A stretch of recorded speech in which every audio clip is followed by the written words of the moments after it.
Okay, so One Piece live action season 2, episode 2. At this point, I have marathoned the entire season, and I'm noticing a theme throughout the episodes. A lot of things are accurate. Some things I actually have to go back and check. And I like the attention to detail in a lot of these episodes. The only problem I have is that certain things are overdone in a way in which they don't necessarily appear in the canon. They aren't necessarily needed for the narrative, but I think they were changed to make things more exciting. There's one thing later on that's just flat out not good, and I'll talk about that when we get to it way later on because it is later on in the season. But in talking about episode 2, I do like how they enter the Grand Line through Reverse Mountain. I think that's very well done. The same energy is kept from the manga and anime. Very good, no complaints there. But that is when we get into our first big discrepancy, and I'm not sure why they changed this, maybe because it seems a little too fantastical, but the rest of the arc on the Twin Capes does not take place inside Laboon. It mostly takes place on the shore and inside Laboon, but Laboon's insides are just those of a normal whale. But in the manga and anime, there is an entire fortress basically built inside Laboon for his safety by Crocus. Crocus, in the way he is portrayed here and in the anime and manga, is basically 1-to-1. I like it a lot. We do kind of miss out on the serious comedy associated with him, but it's not that big of a departure. I wouldn't call it that big of a deal. The costuming's great. The costuming throughout the entire season is always great. What is interesting about Crocus now is that he delivers the sedatives to Laboon via a gun from a shack near the lighthouse. So that's different, but the spirit of which is the same. And that's basically how the whole season is for the most part. Things are different, sometimes for better, sometimes for worse, but the spirit is capped, so I can't necessarily be mad. The other Straw Hats, other than Luffy, spend most of the time in this episode inside of the whale, which is where they meet Mr. Nine and Miss Wednesday. Now, a very funny thing about Mr. Nine that does happen in the manga and in the anime that I didn't realize, but is emphasized here, is that he gestures a lot with his pinky, and I think the reason why that is because the gesture makes a 9 with his hand. I didn't know he did that in the manga, but he does. So you learn something new every day. Even after making nearly 2,000 videos on this series, you learn something new every day. So we continue with the relationship building between Smoker and Tashigi. I think Tashigi's cute. I think she's played very well. Great job with Tashigi. But yeah, that's basically all that happens with the plot. The plot inside the whale is trying to make it open its mouth and traversing the treacherous terrain within the whale because its stomach acid is highly acidic. So that's all very new.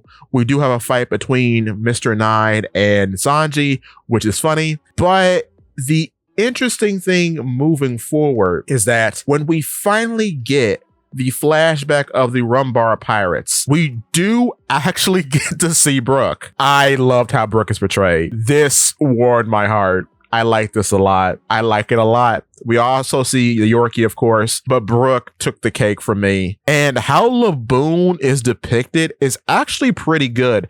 They do skip on some animals, which we'll get to eventually in the season, but a lot of the important ones are done very well. So you gotta take your sour with your sweet. It's pretty good. No complaints there. I just like how Brook was portrayed. I really do. I think that was magnificent. His outfit is baller, by the way. I really do enjoy it. I enjoy it a lot. It's funny because when they said the actor was casted to play him, I thought in my mind it was going to be a voiceover. I knew he appeared during the Twin Capes. I knew that because some people are still confused about Brook not being there in the narrative. No, he's there. He's actually there. That's the point. Like when you go back into Thriller Bark and you get the whole flashback, he's there with Yorkie. Like out of the Roombar Pirates, he's the second most important person because he's the only other person other than Yorkie who has a bounty. So like, yeah, but I didn't think he'd be in full costume. I don't know why. I didn't think that. I just didn't.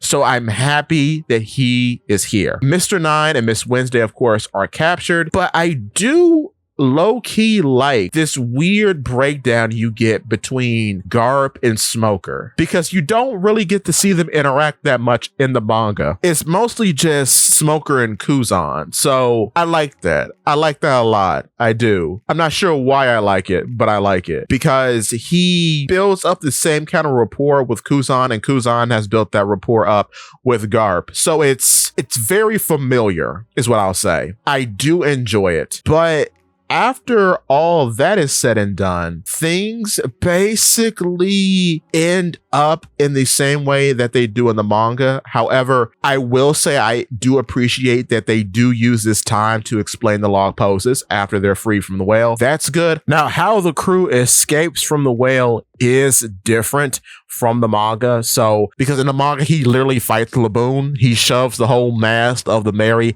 into Laboon's blowhole. That's not done here. He does punch him in the eye a little bit, so that's good because he does do that in the manga. But he frees his friends by singing Bean Sake to the whale. That brings up memories of Brook, and that is what allows Laboon to just open his mouth and calm down. So that's kind of neat. I like that. That's cool. That's cool. We get a good log pose explanation, and that's basically it from the takeaway. I do like that Luffy still paints his Jolly Roger on Laboon's face. That's good.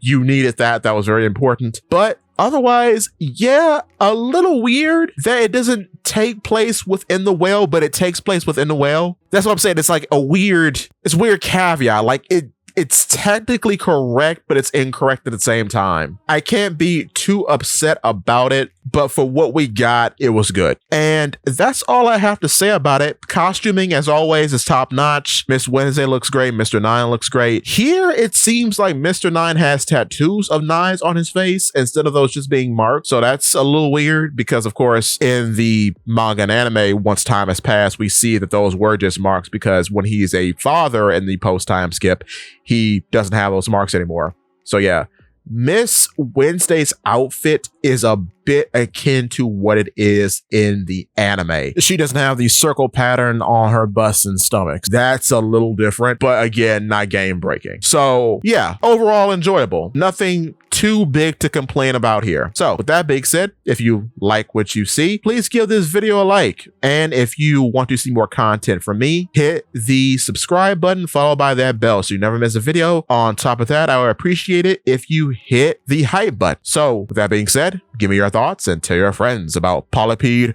Rex.